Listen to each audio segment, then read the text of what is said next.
Bismillahirrahmanirrahim. Assalamualaikum warahmatullahi wabarakatuh. Innal hamdalillah nahmaduhu wa nasta'inuhu wa nastaghfiruh wa na'udzu billahi min shururi anfusina wa min sayyiati a'malina. Man yahdihillahu fala mudilla wa may yudlil fala hadiyalah.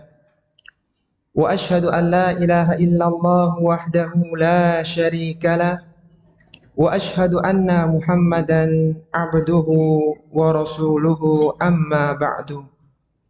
Ikhwati fillah rahimani wa rahimakumullah. Alhamdulillah, kita bersyukur kepada Allah Subhanahu wa taala yang mana kita kembali dipertemukan oleh Allah Subhanahu wa taala di majelis ilmu yang mulia. Sebuah majelis yang ketika seorang duduk di majelis tersebut, maka mereka yang ada di dalamnya tidak akan merasakan kesengsaraan.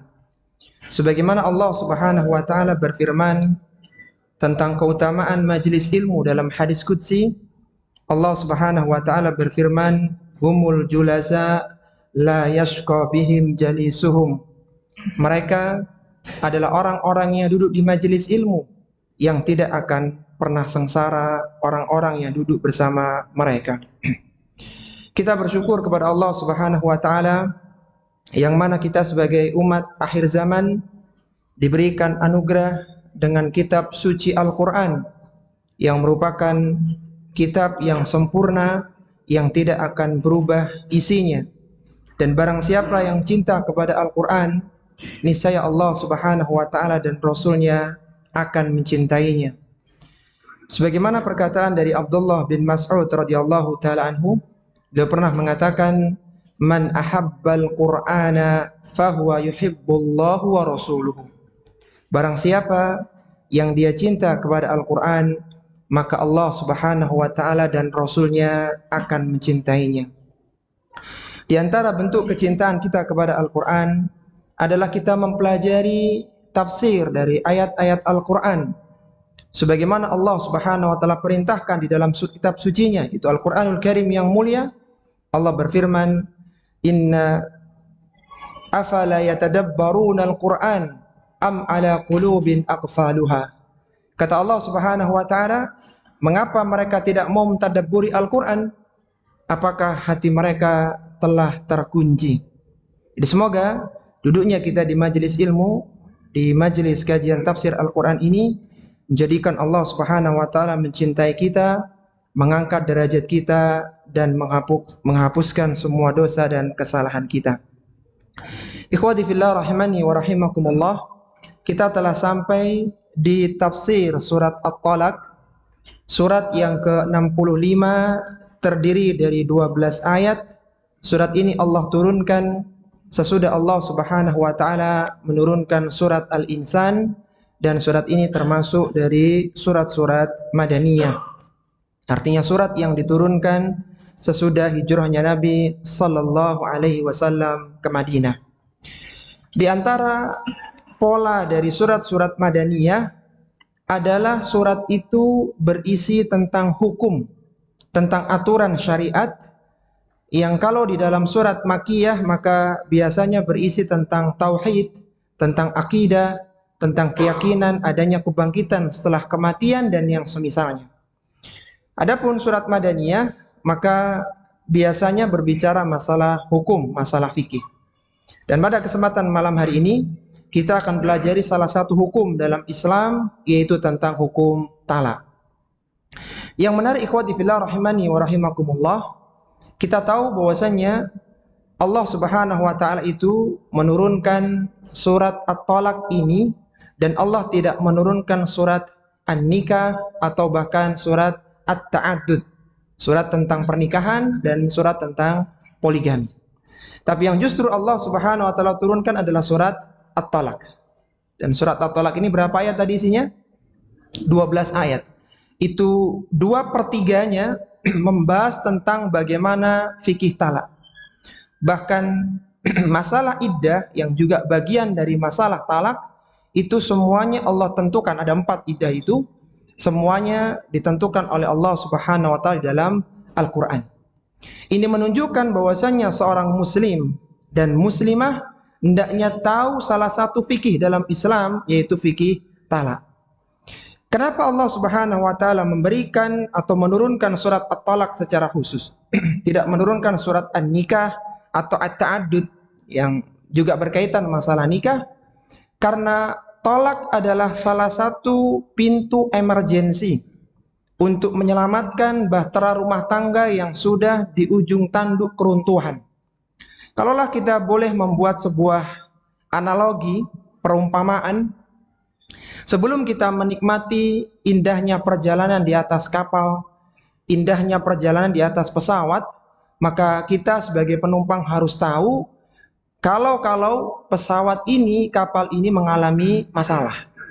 Jadi biasanya kalau naik pesawat kan kita diajari sama pelayan yang ada di pesawat itu bagaimana cara menggunakan pelampung dan seterusnya. Karena ketika masalah itu muncul, biasanya orang tidak lagi fokus bagaimana hukum yang ada di dalamnya. Tapi yang ada adalah bagaimana dia mendapatkan kemenangan, mendapatkan keuntungan, bahkan bagaimana menjerumuskan lawannya di dalam keburukan. Maka Islam adalah agama yang indah, yang mengatur segala urusan manusia, bahkan berusaha memberikan solusi terhadap semua permasalahan manusia. Karena yang banyak masalah itu adalah ditalak, maka Allah Subhanahu wa taala menurunkan surat khusus, yaitu surat At-Talaq. Jadi sebagai emergensi, sebagai pintu darurat kalaulah rumah tangga itu bermasalah. Dan keberadaan syariat talak di dalam agama Islam yang mulia adalah kenikmatan bagi para pemeluknya. Di saat beberapa pemeluk agama lain itu menutup rapat pintu talak, dan sebagian yang lainnya bermudah-mudahan dalam masalah talak ini. Kita bisa bayangkan kalaulah ada suami dan istri yang tidak bisa lagi disatukan karena terlalu banyak perbedaan di antara mereka, banyak permasalahan di antara mereka, maka palang pintu untuk menyelamatkan mereka berdua supaya tetap baik, maka kehadiran talak ini menjadi kenikmatan bagi mereka berdua. Terkadang berpisah bagi mereka lebih baik daripada bertahan dengan terus berada dalam keburukan. Sehingga talak ini merupakan satu kenikmatan tersendiri bagi mereka yang memang memerlukannya. Tapi sekali lagi, talak ini adalah palang pintu emergensi paling belakang.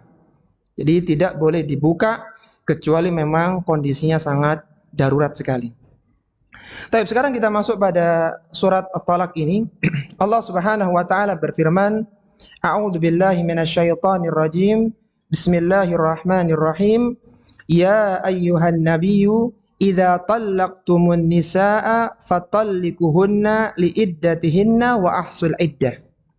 Kata Allah Subhanahu wa taala, wahai nabi. Allah Subhanahu wa taala memanggil Rasulullah sallallahu alaihi wasallam dengan wahai nabi. Dan ada satu faedah ya di dalam awal-awal surat At-Talaq ini, bahwa tidak ada satu nas dalil pun di dalam Al-Qur'anul Karim yang memanggil Rasulullah sallallahu alaihi wasallam dengan nama ya Muhammad. Panggilan ya. Kalau Muhammadur Rasulullah ada di dalam surat Al-Fatih, tapi bukan panggilan, bukan nida. Tidak pernah Allah menyebut wahai Muhammad, ya Muhammad. Yang ada adalah ya Rasulullah, ya ayuhan nabi, ya ayuhal muzammil, ya ayuhal mudaththir dan semisalnya. Tidak pernah Allah Subhanahu wa taala memanggil dengan nama ya Muhammad. Berbeda dengan nabi-nabi yang lain, akan kita temukan di banyak nas-nas Al-Qur'an yang menyebutkan ya Adam, ya Musa, ya Isa dan semisalnya. Tapi khusus untuk Rasulullah sallallahu alaihi wasallam tidak pernah dipanggil kecuali dengan ya ayuhan nabi atau ya Rasulullah. Maka di antara adab kita sebagai seorang muslim dan muslimah yang cinta kepada Rasulullah sallallahu alaihi wasallam, hendaknya kita usahakan memanggil dengan nama Rasulullah. Dan hendaknya setiap kita manggil nama Rasulullah atau menyebut Rasulullah, maka kita iringi dengan salawat, yaitu sallallahu alaihi wasallam atau salawat-salawat yang lainnya. Taib, setelah Allah Subhanahu wa taala memanggil ya ayuhan nabi, wahai nabi, idza tallaqtumun nisaa fatallikuhunna liiddatihinna wa ahsul iddah. Idza tallaqtum, perhatikan kata-kata idza tallaqtum. Apabila kalian menceraikan istri-istri kalian. Ini sebagai dalil bahwa syariat yang diberlakukan untuk Nabi sallallahu alaihi wasallam pada asalnya itu berlaku untuk seluruh umatnya. Kecuali ada dalil, ada qarinah, ada indikasi yang menunjukkan itu khusus berlaku untuk Nabi sallallahu alaihi wasallam. Seandainya aturan ini khusus untuk Nabi, seharusnya begini bunyi ayatnya. Ya ayuhan nabiyyu idza tallaqtan nisa, begitu. Apabila engkau menceraikan istrimu, menceraikan istri-istrimu. Tapi Allah menyebutkan idza tallaqtumun nisa dengan bentuk jamak. Apabila kalian menceraikan istri-istri kalian, fatallikuhunna liiddatihinna wa ahsul iddah. Maka ceraikanlah mereka di waktu iddah mereka sehingga mereka bisa menghitung iddah mereka secara wajar. Taib, sebelum kita masuk pada pembagian tolak ini ya, tolak itu dirinci oleh para fuqaha dengan sedemikian detailnya. Maka kita sebutkan dulu bahwa perceraian itu orang atau setan yang atau pasukan yang paling dekat kedudukannya dengan iblis adalah pasukan tentara yang paling besar fitnahnya. Jadi kinerja, ternyata iblis itu juga mempunyai parameter kinerja ya untuk para bala tentaranya begitu. Tentara atau setan yang tinggi derajatnya itu kriterianya apabila dia punya fitnah bisa membuat kerusakan yang besar. Makin besar kerusakannya itu makin tinggi pangkatnya di hadapan iblis. Yaji'u ahaduhum. Suatu ketika iblis ini mengadakan audit, bahasa kita gitu, audit. Jadi dikumpulkan pasukannya untuk ditanya hasil kinerjanya. Yaji'u ahadukum, maka yaji'u ahaduhum, datanglah salah seorang di antara mereka, fayaqulu, maka dia melaporkan hasil karyanya. Fa'altu kadza wa kadza. Wahai iblis, aku sudah melakukan ini, melakukan itu. Apa kata iblis? Fayaqulu ma sana'ta syai'an. Engkau belum kerja apa-apa. Kalau fitnah seperti itu biasa, kurang hebat begitu. Tsumma yaji'u ahaduhum. Kemudian datang tentara yang lainnya. Fayaqulu, dia mengatakan ma taraktuhu hatta farraqtu bainahu wa baina imra'atihi. Kata tentara ini, dia ini tentara yang rajin ini. Aku tidak tinggalkan manusia kecuali aku berhasil memisahkan antara dia dengan istrinya. Itu hasil laporan kerjanya. Maka iblis yang ada di aras, ada di singgasananya tadi, arsyuhu tadi, arasnya, artinya singgasana iblis, fayudnihi minhu. Iblis turun dari singgasananya. Fayaqulu, kemudian memberikan apresiasi, ni'ma anta. Ini baru pasukan yang hebat. Lihatlah ikhwati fillah rahimani wa rahimakumullah, bagaimana berita perceraian itu adalah berita yang ditunggu-tunggu oleh iblis. Karena dengan perceraian, maka biasanya ya, suami istri yang asalnya saling mencintai, saling menyayangi, yang muncul itu saling membenci, saling memperebutkan harta, kekayaan, dan seterusnya. Anak-anak yang asalnya hidup teduh dalam asuhan dua orang tuanya menjadi terbengkalai, kasih sayangnya, pendidikannya, nafkahnya, dan seterusnya. Jadi perceraian merupakan salah satu pintu terbesar yang menjadikan awal munculnya kerusakan. Sehingga perceraian adalah sesuatu yang sangat krusial, jangan dilakukan secara bermudah-mudahan. Taib. Kemudian kata Al-Hafidz Ibnu Katsir rahimahullah ta'ala, berdasarkan awal ayat ini ya, masih di bagian awalnya saja, itu Al-Hafidz Ibnu Katsir rahimahullah ta'ala sudah mengambil satu istimbat, satu faedah hukum yang sangat luar biasa. Beliau mengatakan, wa min hahuna akhadal fuqaha'u ahkamat talaki faqasamuhu ila talaki sunnah wa talakil bid'ah. Para ulama fikih, ulama fuqaha, dari awal ayat yang mulia ini, surat At-Talaq di ayat yang pertama itu, mereka mengambil hukum bahwa talak itu terbagi menjadi dua. Yang pertama adalah talak yang sunni, yang sunnah, dan yang kedua adalah talak yang bid'ah. Taib, sebelum kita bahas talak yang dua pembagian ini menurut Al-Hafidz Ibnu Katsir rahimahullah ta'ala, kita jelaskan dulu tentang talak ditinjau dari sighat lafadznya. Jadi talak itu pecahannya ada 4 nanti. Pecahan hukumnya itu ada 4. Yang pertama adalah talak dilihat dari sighat lafadznya. Talak dilihat dari sighat lafadznya itu terbagi menjadi 2. Yang pertama adalah lafadz yang sharih dan yang kedua adalah lafadz kinayah. Apa tadi yang pertama?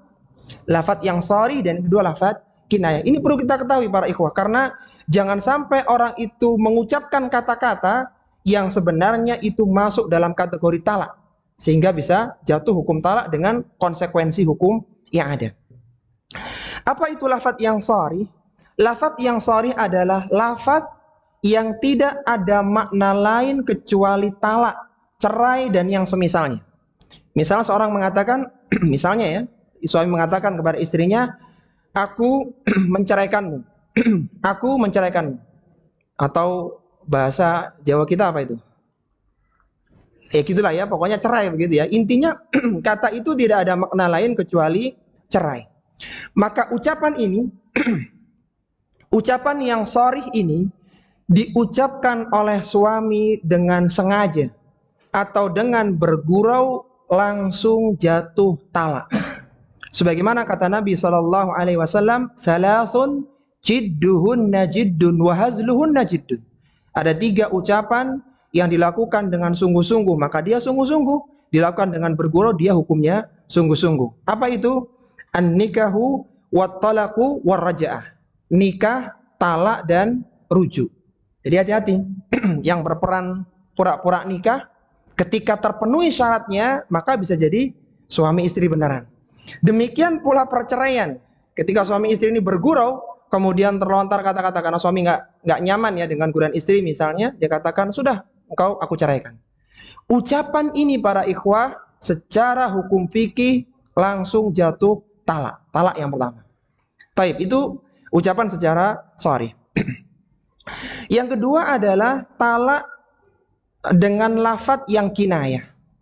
Lafadz kinayah adalah lafadz yang memiliki makna talak dalam satu sisi dan dia bisa bermakna yang lain ditinjau dari sisi yang lainnya. Jadi bisa bermakna talak dalam satu sisi, bisa bermakna yang lainnya. Talak dengan lafadz kinayah tidak dianggap jatuh talak kecuali harus disertai dengan niat. Beda dengan yang pertama. Kalau yang pertama meskipun nggak niat pun jatuh karena lafadznya sharih, jelas. Adapun yang kedua tidak akan jatuh talak kecuali harus disertai dengan niat. Taib, sebelum kita bahas contohnya ya, ini perlu detail sepertinya.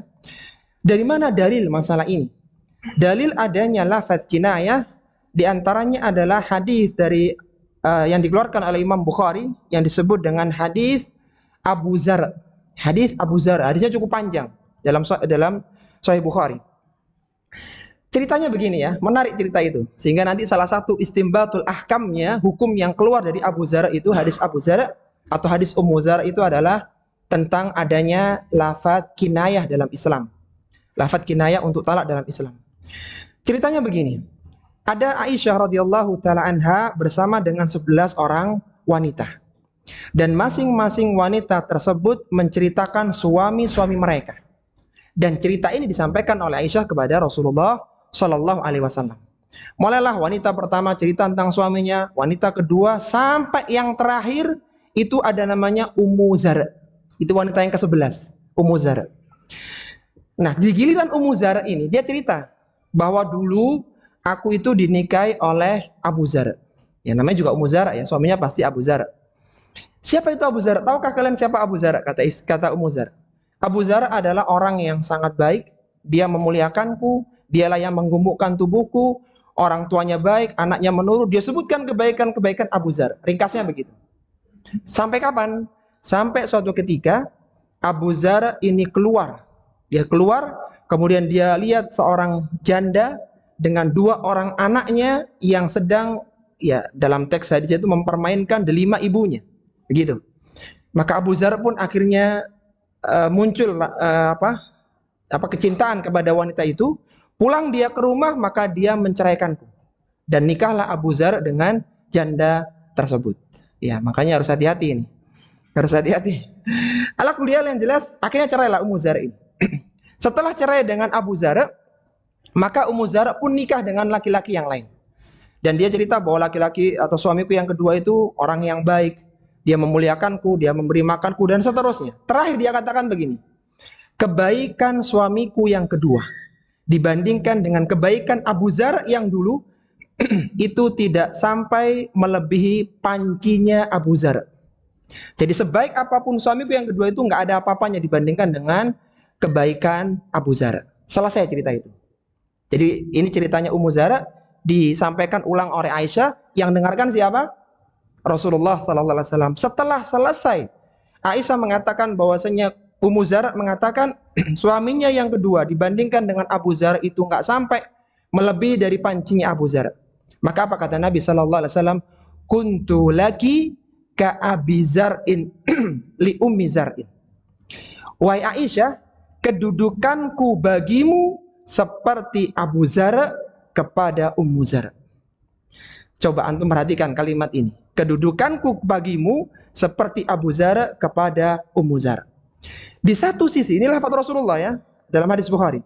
Di satu sisi bisa bermakna, wahai Aisyah, aku akan menceraikanmu sebagaimana Abu Zar berujung perceraiannya dengan Ummu Zar. Bisa dipahami ya? Di sisi lain, Rasulullah ingin mengatakan bahwa aku akan memuliakanmu sebagaimana Abu Zar memuliakan Ummu Zar, dan itulah yang diinginkan. Sehingga perkataan kuntu laki ka Abi Zar'in li Ummi Zar'in itu tidak bermakna talak.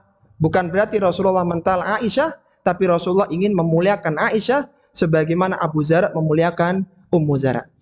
Dan lafaz seperti ini para ikhwah tidak turun atau tidak jatuh talak kecuali dengan niat. Dengan niat. Contohnya sekarang. Misalnya seorang mengatakan, seorang suami mengatakan, sudah kalau begitu pulanglah engkau ke rumah orang tuamu. Perkataan pulanglah engkau ke rumah orang tuamu ini ada dua makna. Bisa bermakna cerai atau bisa engkau pulang di sana daripada engkau menyakiti hatiku dan seterusnya. Maka ketika suami mengatakan itu, istri menanyakan, apa maksudnya atau apa niatnya? Kalau niatnya adalah talak maka jatuh talak, tapi niatnya kalau bukan talak maka tidak jatuh talak. Jadi intinya lafaz kinayah itu tidak jatuh kecuali dengan niat. Dengan niat. Baik, kemudian yang kedua, ini yang masuk pada pembagian Ibnu Katsir, talak dilihat dalam sisi sifatnya. Talak dilihat dalam sisi sifatnya terbagi menjadi dua. Kalau tadi kan sighat lafaz, sekarang sifatnya. Sifatnya terbagi dua. Yang pertama talak yang sunni, dan yang kedua talak yang bid'ah. Talak yang bid'ah. Sunni artinya kalau itu dilakukan maka boleh. Yang kalau yang bid'i, kalau itu dilakukan maka berdosa. Maka berdosa. Baik, kita lanjutkan perkataan Al-Hafidz Ibnu Katsir. Fatalaqu sunnah an yatallaqaha tahira min ghairi jima'in. Talak yang masuk dalam kategori sunnah adalah talaknya suami kepada istrinya yang suci sebelum jima'. Au hamilan qad istabana hamlaha, atau dalam kondisi hamil yang sudah jelas-jelas hamilnya. Jadi kalau yang sunni, talak yang boleh dalam Islam ketika istri itu dalam kondisi apa tadi? Dalam kondisi apa? Suci tapi belum jima, belum dijimai, atau dalam kondisi hamil yang jelas-jelas hamilnya. Wal bid'atu, adapun talak yang bid'ah, huwa an yatallaqaha fi halil haiti. Apabila talak itu dijatuhkan ketika istri sedang haid, au fi tahuri qad jami'uha fihi wa la yadri ahamalat amla, atau talak itu dijatuhkan dalam kondisi suci tapi sudah dijimai. Jadi suci tapi sudah dijimai, maka itu jatuhnya talak yang bid'i. Talak yang bid'i. Taib, talak bid'i para ikhwah itu sebenarnya terbagi menjadi dua sebenarnya. Kalau tadi kan talak dibagi sunnah sama bid'i. Yang bid'i itu ada dua. Yang pertama bid'i yang tadi ya, bid'i secara waktu. yaitu dilakukan atau diturunkan, dikeluarkan ketika istri haid atau istri sedang suci tapi sudah dijimai, maka itu bid'i secara waktu. Yang kedua ada lagi bid'i secara bilangan. Bid'i secara bilangan. Bid'i secara bilangan itu adalah menjatuhkan talak 3 sekaligus dalam satu majelis. Jadi saking marahnya suami, dia katakan engkau aku talak 3, atau engkau aku talak, engkau aku talak, engkau aku talak. Jadi sudah saking marahnya begitu. Nah ini, ucapan ini namanya talak bid'i. Artinya dosa suami. Bid'i secara apa tadi? Bilangan, secara bilangan. Ada lagi bid'i secara bilangan itu, yaitu mengucapkan talak bukan dalam satu waktu, tapi dalam sebelum habis masa iddah. Jadi ketika suami marah, dia katakan engkau aku talak. Kemudian sepekan istri buat masalah lagi, dia katakan engkau aku talak lagi. Nah, mengeluarkan 2 talak dalam satu waktu sebelum selesai iddah itu disebut talak bid'i. Ya intinya talak bid'i itu talak yang menyelisihi syariat begitu. Terjadi perdebatan di kalangan para fuqaha, apakah talak bid'i itu jatuh atau tidak? Jumhur di kalangan para fuqaha, 4 mazhab bahkan, itu menyatakan bahwasanya talak bid'i itu jatuh. Artinya talaknya itu jatuh, dianggap jatuh. Adapun Syekhul Islam dan beberapa muridnya menganggap bahwa tidak jatuh talak karena hukum asalnya adalah dilarang. Taib. Yang berikutnya adalah tadi talak dilihat dalam sisi apa tadi? Sifatnya ya, ada 2, ada yang sunni, ada yang bid'i. Bid'i terbagi 2 lagi, bid'i secara waktu dan bid'i secara bilangan. Nah, kemudian yang berikutnya talak dilihat dalam sisi sifatnya, dalam sisi pengaruhnya. Dalam sisi pengaruhnya, talak terbagi 2. Yang pertama adalah talak raj'i dan yang kedua talak ba'in. Talak raj'i dan talak ba'in. Ini dari sisi pengaruhnya. Talak raj'i adalah talak 1 atau talak 2. Jadi suami itu punya 3 talak dalam bingkai pernikahannya. Punya 3 talak saja. Nah, ketika keluar talak 1, kemudian nanti jalan masa iddah, akur lagi, ada masalah lagi, keluar talak 2, jalan lagi, akur lagi, talak 3. Nah, talak 1, talak 2 itu namanya talak raj'i. Talak yang bisa rujuk kapanpun, begitu. Maksudnya begitu. Jadi ketika jatuh talak, kemudian suami menyesal atau suami akhirnya kembali, maka bisa langsung balik kepada istrinya. Itu talak raj'i. Kemudian talak ba'in adalah talak yang tidak mudah balik. Bahasa mudah begitu. Jadi tidak mudah balik. Talak ba'in terbagi 2. Yang pertama talak ba'in sughra dan yang kedua talak ba'in kubra. Semoga nggak bingung ini antum ya. Taib. Talak secara pengaruh tadi ada berapa? 2 ya. Bukan pengaruh, kalau tadi kan sifat ya. Raj'i sama ba'in. Kalau raj'i talak yang bisa balik, talak 1, talak 2. Kalau talak ba'in terbagi 2. Ba'in sughra dan ba'in kubra. Talak ba'in sughra yang pertama itu terbagi 2 lagi tuh. Talak ba'in sughra terbagi 2 lagi. Kayaknya ada papan tulis bagus kayaknya supaya ada percabangannya. Talak ba'in sughra yang pertama adalah talaknya seorang suami kepada istrinya yang belum pernah dijimai. Itu namanya talak ba'in. Jadi misalnya contoh, ada seorang nikah, akad nikah, malam pertama belum terjadi jima langsung ditalak. Maka talak seperti ini namanya talak ba'in sughra. Apa konsekuensinya? Konsekuensinya wanita yang ditalak tidak punya iddah. Artinya besok langsung nikah dengan laki-laki lain boleh. Yang kedua konsekuensinya, kalaulah suami ingin balik, misal saja, maka harus mengulang dengan akad mahar baru. Bahkan kalau perlu ada walimah baru. Intinya seperti yang pertama. Itu talak ba'in sughra. Talak ba'in sughra yang pertama begitu. Kemudian talak ba'in sughra yang kedua, yaitu talaknya suami kepada istrinya tetapi di luar masa iddah. Di luar masa iddahnya. Masa iddah itu ada 4 nanti. Nanti insya Allah kita bahas setelah ini. Sudah ada ini. Kurang ya. Nanti kalau kasih tahu ya.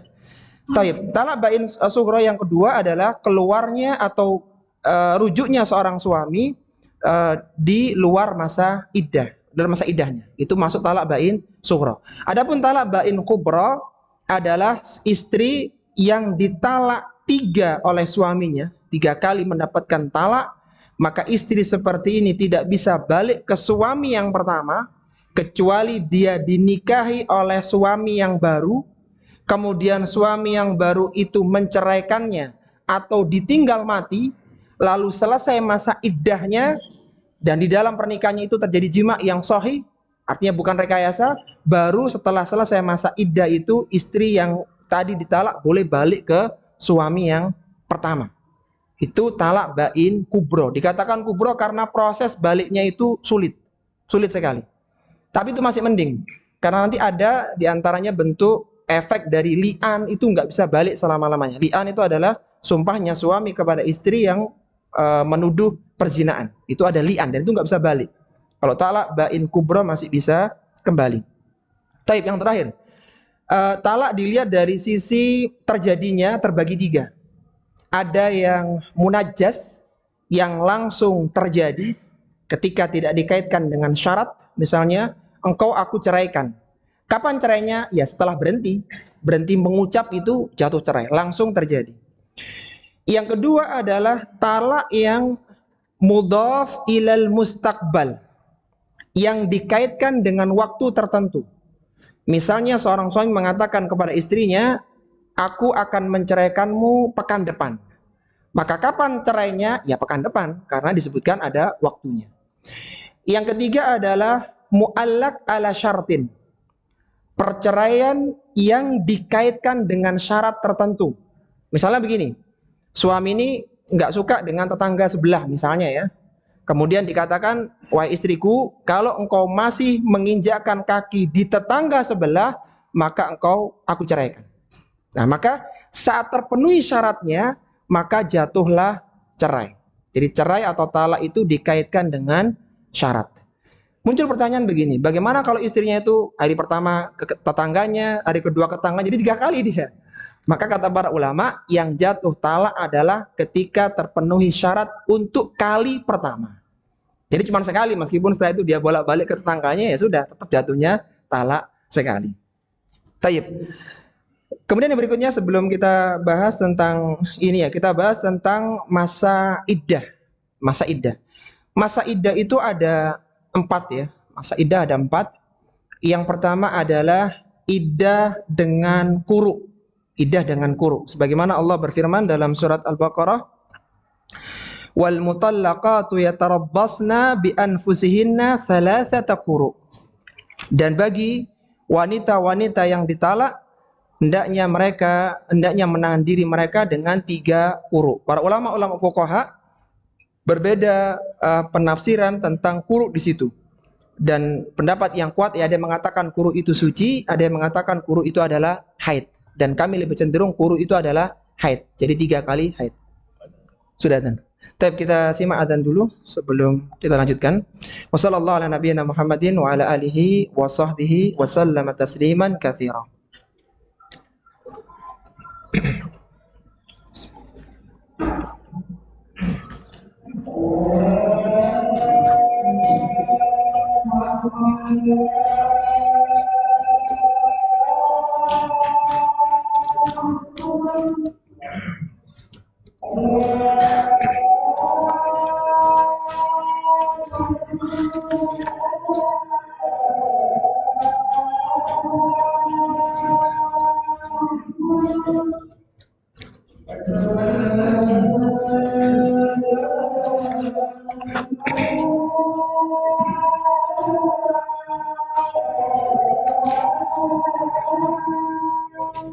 Asyhadu an la ilaha illallah.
Alhamdulillah, wassalatu wassalamu ala Rasulillah wa ala alihi wa ashabihi wa man wala, amma ba'du.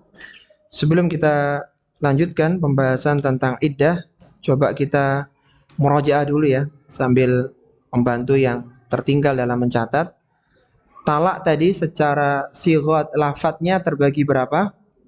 Dua. Yang pertama ada yang lafadz shari dan yang kedua lafadz kinayah. Lafadz shari adalah lafadz yang tegas yang tidak ada makna lain kecuali talak atau cerai. Adapun lafadz kinayah yang satu sisi bisa bermakna cerai, sisi yang lainnya itu bisa bermakna selainnya. Maka tidak jatuh talak kecuali disertai dengan niatnya. Kemudian talak dilihat dalam sisi sifatnya, terbagi berapa? Dua. Yang pertama talak yang sunni, yang kedua talak bid'i. Talak sunni itu seperti apa?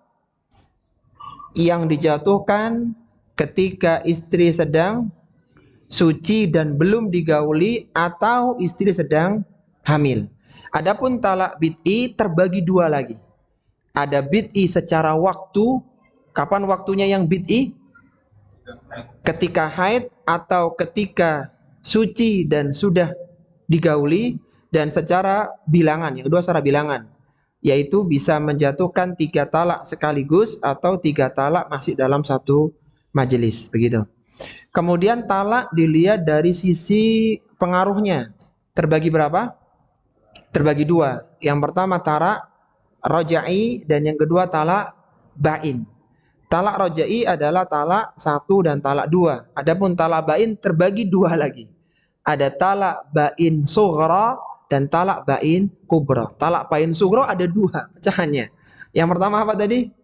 Seorang yang menceraikan istrinya tapi belum pernah jima dengan istri tersebut. Ba'in sughra.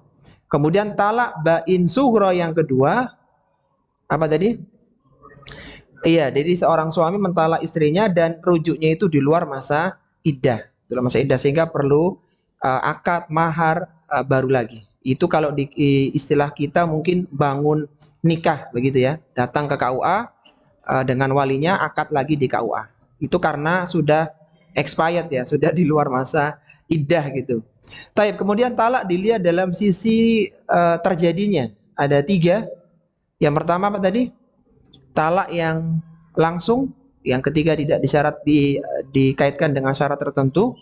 Yang kedua adalah talak yang dikaitkan dengan waktu. Kemudian yang ketiga talak yang dikaitkan dengan syarat tertentu. Taib. Sebelum kita bahas tentang iddah, ada 2 hikmah atau 2 hikmah ya tentang adanya iddah di dalam Islam. Adanya iddah dalam Islam. Yang pertama adalah untuk menumbuhkan rasa kasih sayang antara suami istri pasca terjadinya perceraian. Jadi iddah itu semacam masa menunggu begitu. Apakah memang suami benar-benar menceraikan ataukah masih ingin kembali? Kadang kan masih seorang itu emosi sehingga akhirnya mengeluarkan talaknya. Nah, itu masih ada waktu merenung, masih ada waktu untuk menunggu yang disebut dengan masa iddah. Itu faedah yang pertama atau hikmah yang pertama. Kemudian hikmah yang kedua adalah untuk memastikan kosongnya rahim. Jadi jangan sampai istri ini dia ternyata masih membawa benihnya suami yang pertama, kemudian dia nikah lagi dengan orang lain, sehingga terjadi percampuran nasab. Nggak jelas ini anak siapa, yang berefek dengan siapa yang menafkahi anak ini, berhak nggak mewarisi bapak sebelumnya atau bapak yang baru. Itu konsekuensinya ke sana. Jadi memastikan bahwa istri ini rahimnya sudah kosong dari benih suami yang pertama. Dan ini adalah hikmah yang terbesar, karena supaya tidak terjadi percampuran nasab. Taib, iddah tadi ada 4 ya. Yang pertama adalah iddah dengan quru, yaitu quru dengan 3 kali haid. Jadi ketika dijatuhkan talak, maka haid pertama, haid kedua, haid ketiga, setelah sudah suci maka sudah lepas. Artinya selesai masa iddahnya. Kemudian yang kedua ada yang beriddah itu dengan hitungan bulan. Bulan maksudnya adalah bulan Qamariyah, bukan bulan Samsiyah. Jadi ada orang yang iddahnya itu dengan bulan. Siapa mereka itu? 2 orang yang beriddah dengan bulan. Yang pertama adalah istri yang belum haid, atau yang kedua istri yang sudah tidak haid lagi. Jadi kadang ada orang yang nikah istrinya masih anak-anak begitu, belum haid. Boleh. Nah, ketika dicerai maka nanti iddahnya karena nggak ada haidnya, maka iddahnya menggunakan hitungan bulan, sama 3 bulan. Atau misalnya sebaliknya menceraikan istri yang sudah menopause, yang sudah sepuh, yang sudah tidak haid lagi, maka hitungannya menggunakan hitungan bulan karena nggak ada haidnya lagi. Taib. Kemudian yang ketiga adalah iddah melahirkan. Iddah melahirkan. Artinya iddah bagi wanita yang hamil yaitu sampai melahirkan. Sebagaimana disebutkan di dalam Al-Quran tentang wanita yang hamil.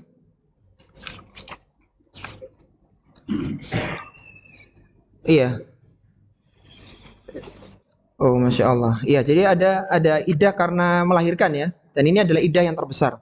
Jadi artinya ketika melahirkan maka iddahnya selesai begitu.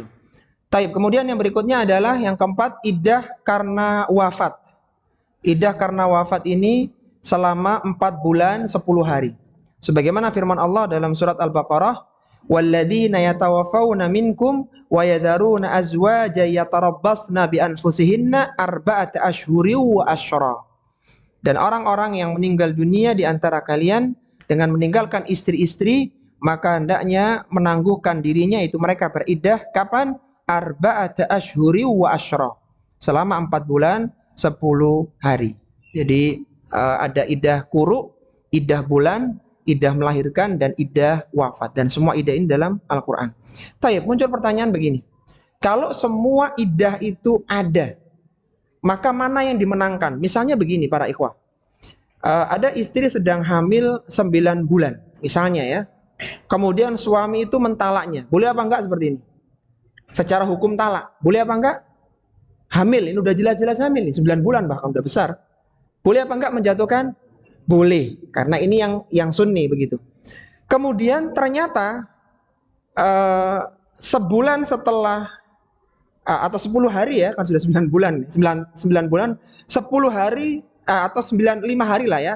5 hari setelah itu suaminya meninggal. Yang mentalak tadi, suaminya meninggal. Kemudian 9 hari setelah ditalak, jadi tambah 4 hari lagi, dia melahirkan. Paham nggak dengan pertanyaannya ini? Jadi berkumpul 3 iddah, maksudnya begitu. Jadi dia kena iddah, bisa dengan iddah nifas atau iddah quru ya. Tapi kalau dia haid ya. Kemudian dia juga punya iddah wafat karena suaminya meninggal.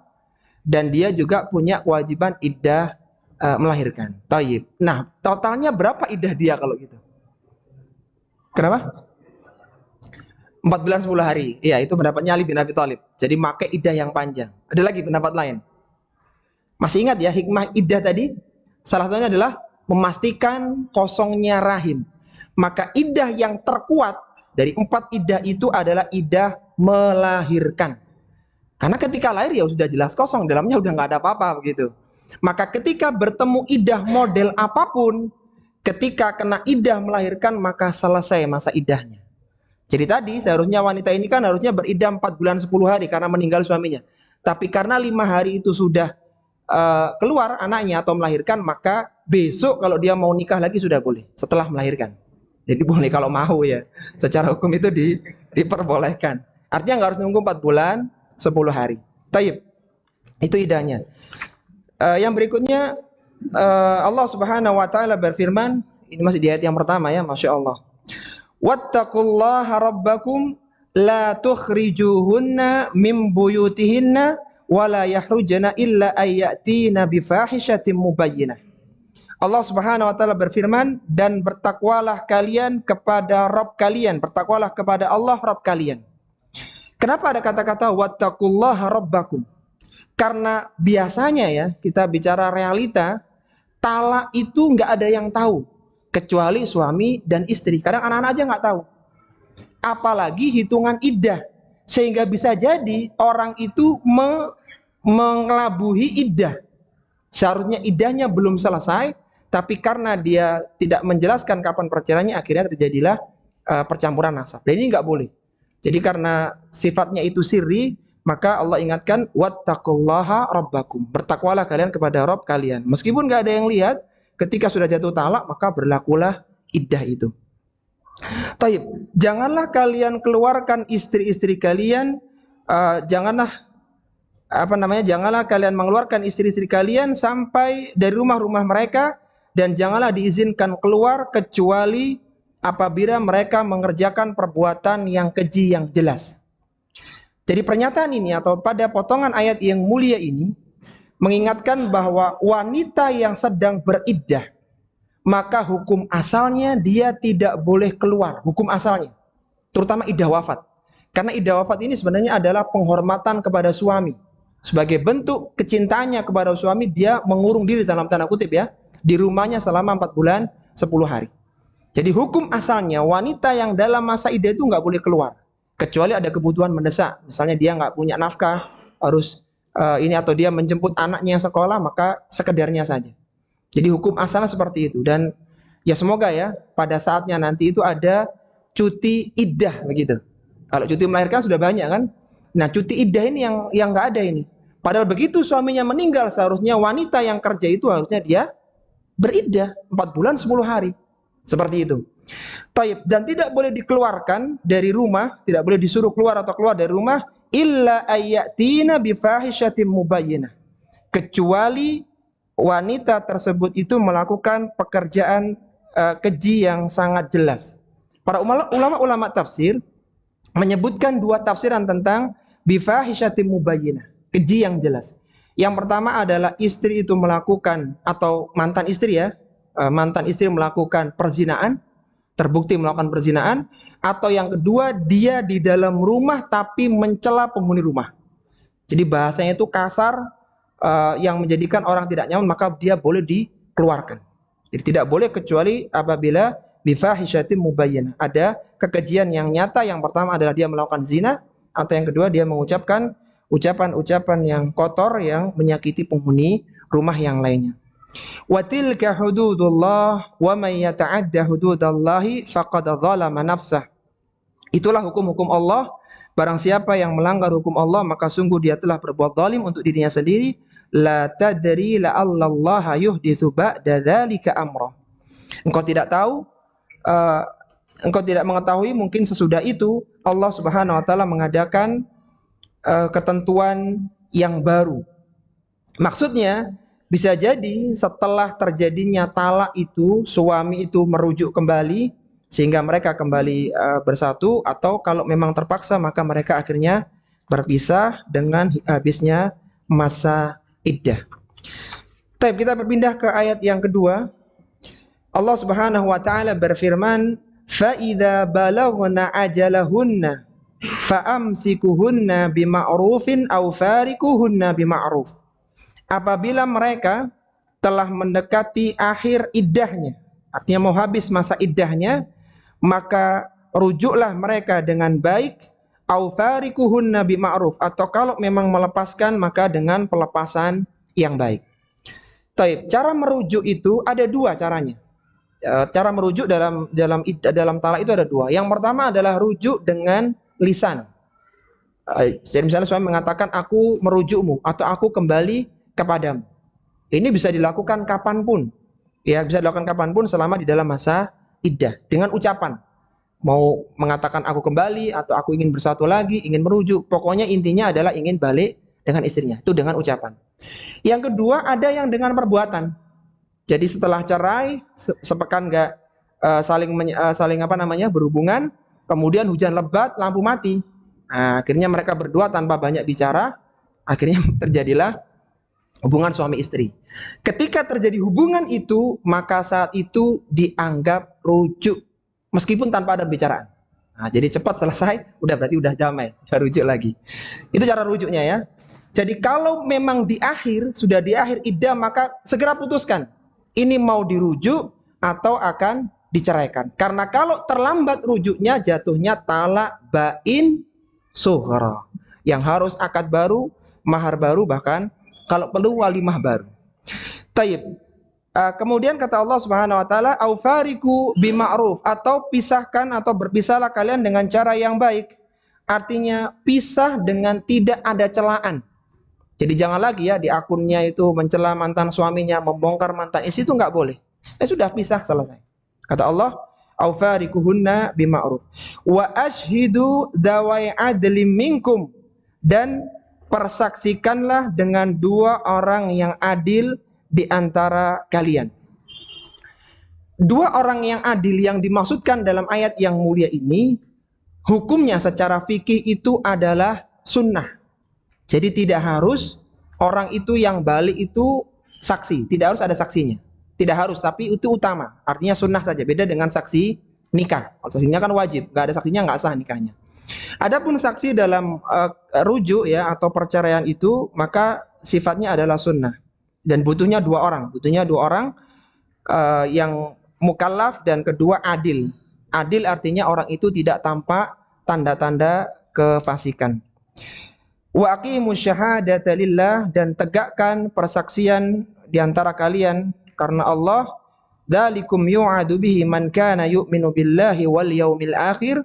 Yang demikian itu pengajaran diberikan kepada orang-orang yang beriman kepada Allah dan hari akhir.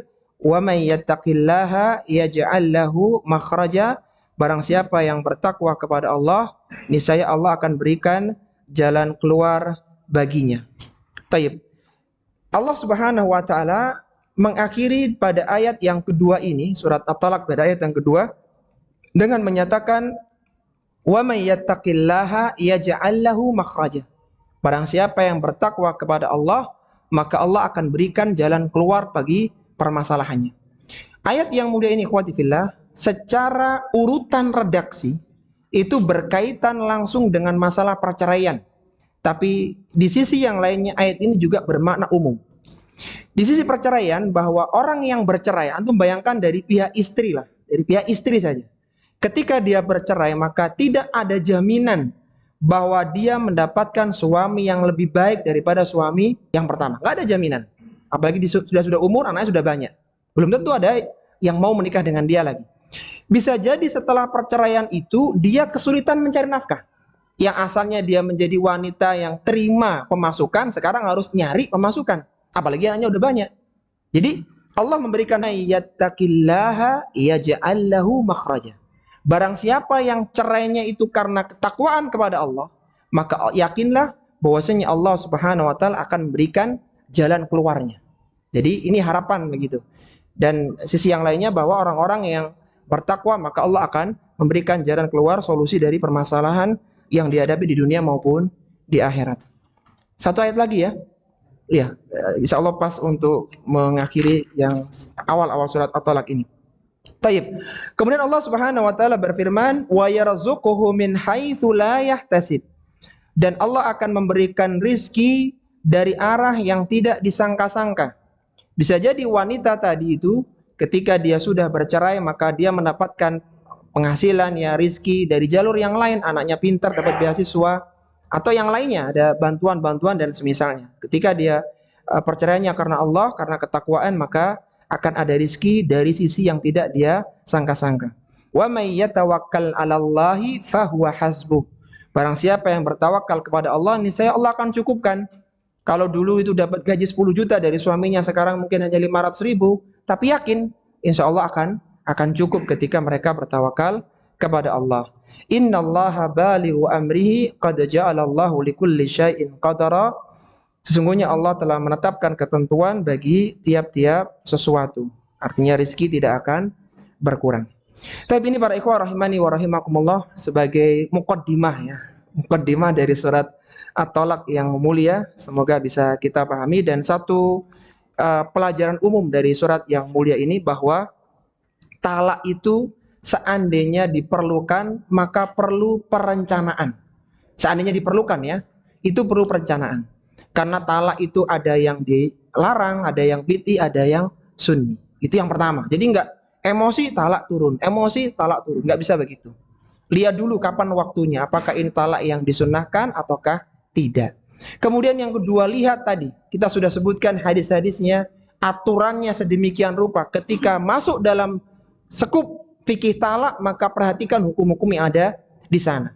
Sangat detail sekali bagaimana Islam melihatnya. Maka jangan membuka pintu talak kecuali memang sangat urgen. Jadi pertimbangkan betul ketika akan talak atau ketika akan mengajukan talak bagi istri yang disebut dengan khulu. Tapi ini yang bisa kita bahas pada kesempatan kali ini. Semoga bisa dilanjutkan pada pertemuan-pertemuan berikutnya. Dan kita mohon kepada Allah, semoga Allah senantiasa menjaga keluarga kita, menjauhkan dari berbagai permasalahan dan problematika, dan menjadikan keluarga kita menjadi keluarga yang sakinah, mawaddah, warahmah, yang akan melahirkan anak-anak yang salih dan salihah, yang bermanfaat di dunia dan di akhirat. Wassallallahu ala nabiyyina Muhammadin wa ala alihi wa sahbihi wasallam. Subhanakallahumma wa bihamdika asyhadu an la ilaha illa anta astaghfiruka wa atubu ilaik. Wa akhiru da'wana alhamdulillahi rabbil alamin. Wassalamualaikum warahmatullahi wabarakatuh.